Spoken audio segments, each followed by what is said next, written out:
coucou tout le monde, on se retrouve dans une nouvelle vidéo, dans un nouveau cadre. Je voulais vous montrer un petit peu mon sapin de Noël, car ça y est, je l'ai fait. Donc vous le voyez en fond flou, mais au moins vous le voyez un petit peu. C'est pour ça que j'ai changé de sens, de positionnement, de cadre. On se retrouve aujourd'hui pour le bilan, le point lecture des 3 livres que je devais lire au mois d'octobre. Et c'est un bilan assez mitigé, voire catastrophique. Au secours, au secours. On va tout d'abord commencer avec Alice à travers le miroir. C'est publié chez les éditions RBA et comme le premier tome, j'ai trouvé ce second tome totalement décalé, fou, loufoque, sans lien réel. Je n'ai vraiment pas compris. Autant le premier, je voyais les liens qu'il voulait faire, l'auteur, je voyais ses instants de folie, mais il y avait un lien concret dans l'histoire. Là, j'ai pas compris.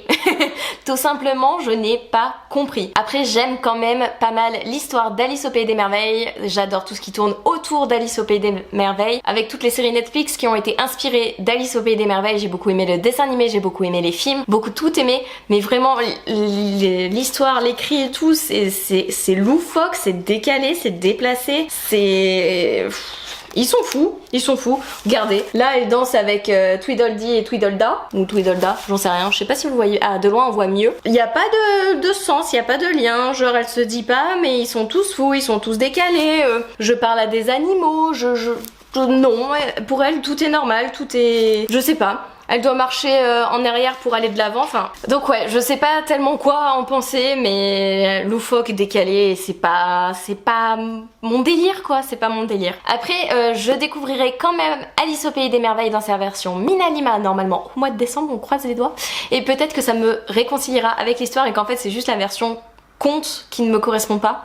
C'est possible. Je devais lire Actage, donc je vous mets la petite vignette juste ici, car finalement je m'en suis débarrassée, je l'ai abandonné en cours de route, je ne comprenais rien, je n'arrivais pas à suivre le fil conducteur. Je peux même pas vous en faire un résumé, je ne m'en souviens plus. Je sais juste que le protagoniste principal va à une audition pour devenir comédien, il me semble, c'est une protagoniste d'ailleurs, pour devenir comédienne. Elle est censée représenter une émotion, la tristesse, et pour moi le dessin montrait bien qu'elle était triste, mais c'était pas assez pour du coup les réalisateurs, et ça a pas matché, et après j'étais perdue. Voilà, ça doit être les 10 premières pages, et après, mais perdue, je n'ai rien compris. J'étais en live quand je lisais ce livre et j'ai dit non mais je peux pas, je ne peux pas, non, c'est... Je nage, je ne comprends rien, je suis perdue. Donc du coup je l'ai abandonné, je l'ai mis en vente sur Vinted, ça fera peut-être d'autres heureux, mais avec moi ça n'est pas passé. Et le 3e livre que je devais lire au mois d'octobre, que j'ai lu mais que j'ai fini très tardivement au mois de novembre, il s'agit de Cache-Cache Mortel de Kirsten White, publié chez De Saxus. Et je suis un peu déçue. Je m'attendais à quelque chose de vraiment rythmé, de dynamique, de prenant, de addictif, de vraiment genre je pensais m'agacer, m'énerver, pleurer, avoir peur, etc.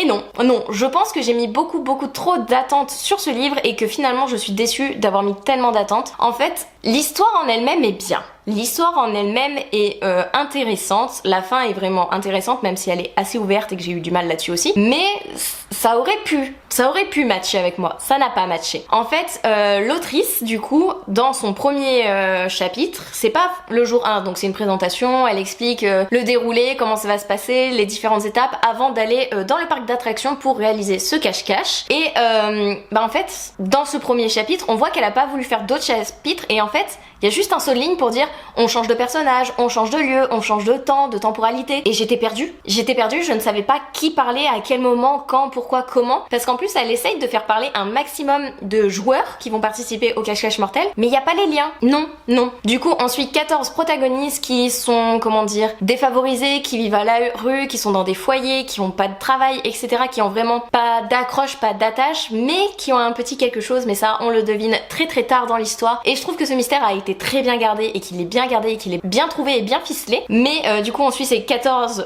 protagonistes qui ont 7 jours à tenir dans ce parc d'attractions abandonné et de pouvoir remporter le jackpot, car à la clé il y a une somme astronomique d'argent et ils se disent je vais pouvoir acheter une maison, je vais pouvoir ne pas travailler, je vais pouvoir arrêter de vivre dans la rue, je vais pouvoir rencontrer des gens, avoir des amis, vraiment ne pas me sentir exclue, etc. Donc vraiment la thématique, le fond est vraiment intéressant et ça pourrait être top. mais ouais, manque de lien. Plus les jours passent, plus du coup, en gros, il y a 2 personnages par jour qui disparaissent, mais tu ne sais pas comment ils ont disparu, tu ne sais pas ce qui leur est arrivé, tu ne sais pas si tu vas les revoir. T'as rien, t'as pas d'explication ni rien. C'est les 2 derniers chapitres où t'as toutes les explications et en même temps c'était pas assez comme explication, vous voyez. Par contre, j'ai un peu frissonné, un peu eu peur quand même. Il y a certains passages où t'es en mode ok, vous là, vous me faites peur, monsieur. vous là, j'ai peur. Mais ouais, voilà, je pense que j'ai mis beaucoup trop d'attentes à ce livre et que du coup, ben voilà, je suis assez mitigée. C'est pas un livre que je recommande forcément. Voilà. Ou si vous le lisez, vous attendez pas à quelque chose de waouh dans le genre un peu à la Hunger Games ou un peu au Labyrinthe avec cette dynamique là, y a pas. Faut... Non. Non. Voilà pour ce petit point lecture des 3 livres que je devais lire obligatoirement au mois d'octobre. Il arrive un peu tard au mois de décembre, mais bon, j'ai pas eu le temps avant et surtout Cache-Cache Mortel, je l'ai fini au mois de novembre, mi-novembre, donc du coup je devais attendre de finir au moins les 3 livres pour vous tourner cette vidéo. Je sais pas si je vais renouveler l'expérience pour l'année 2024, ça sera la surprise à voir. J'ai une autre idée dans le même esprit de vous présenter des livres, mais en fonction de certaines thématiques, de certaines petites choses, vous verrez. Je vous laisse la surprise, on va pas tout dire, j'ai plein d'idées pour cette année 2024.